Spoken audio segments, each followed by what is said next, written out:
தூய்மை பணியாளர்களுக்கு ஆதரவாக போராடியவர்கள் மீதான வழக்குகளை ரத்து செய்ய வேண்டும் என விசிக தலைவர் திருமாவளவன் தெரிவித்துள்ளார்.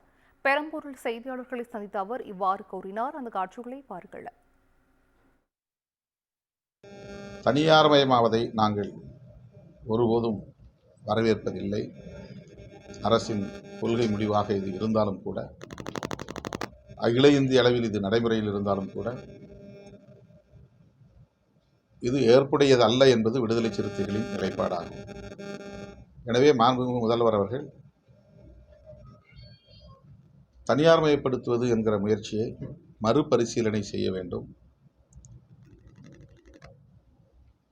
NULM என்கிற அந்த scheme, national urban livelihood scheme mission, livelihood mission என்கிற இந்த திட்டத்தின் கீழே அவர்களை பணியாற்ற அனுமதிக்க வேண்டும். இந்த நிலைப்பாட்டை மறுபரிசீலனை செய்ய வேண்டும் என்று கேட்டுக்கொள்கிறோம்.